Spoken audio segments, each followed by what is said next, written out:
Understand how bind method creates a new function with a fixed this keyword.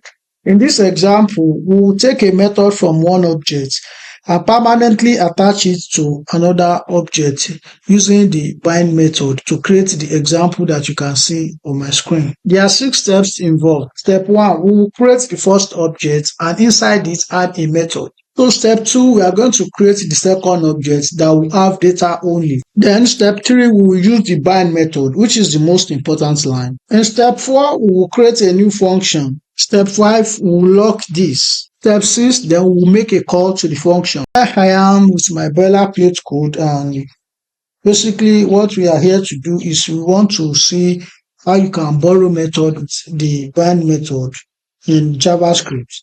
So I'll go ahead and start adding code to my script stack. So the first thing I'm going to do is a comment, and I'm going to put this text, create person object. So the first thing to create an object of a person. And then inside this object, then I'm going to put first name should be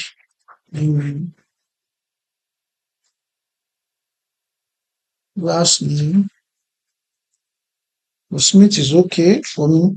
And then inside it, I'm also going to put a method. So the method, we have a function to return the first name, return this dot first name and this dot last name. So here is my person object. Now that I've done that, I need to create a member object. So how do you create member object? So the name of the object to create is member. And now inside this, I can have first name as Hegi,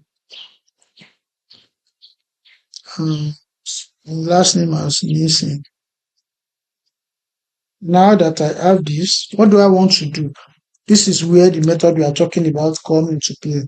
So I want to bind the full name method to the member object. So this is the full name method, which is what I have here, and this is the member object. How do I do that? Well, very simple.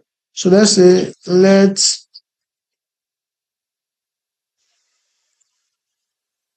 full name equal to. Now, what is the full name method? Where can it be found? Inside the person's object.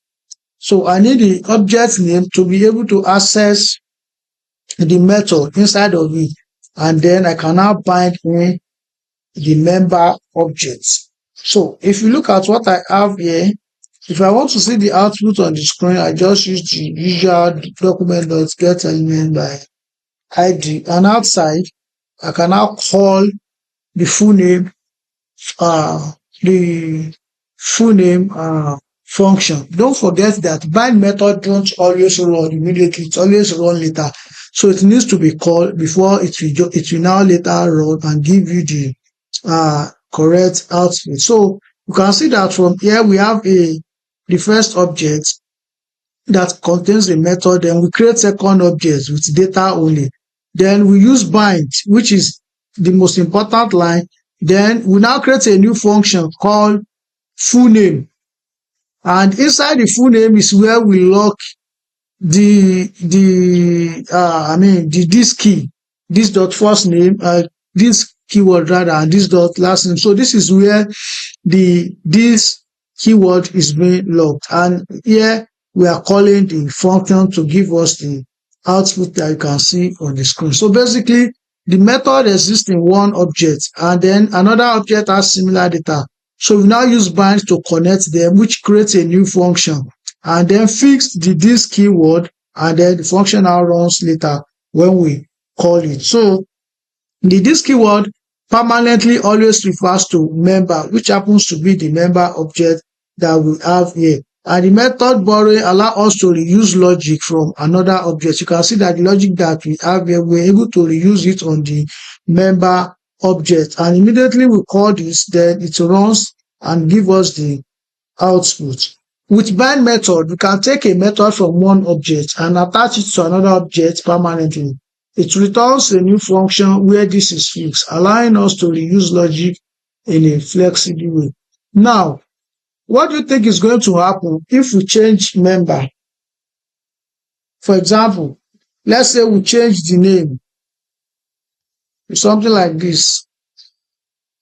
Now you can see that in our screen, I mean on the display screen, the last name changes as well. So even though the method came from person, it now behaves like it belongs to member. So you can actually see how the process of borrowing method works with the bind method in JavaScript. Here are some few key takeaways from this lesson.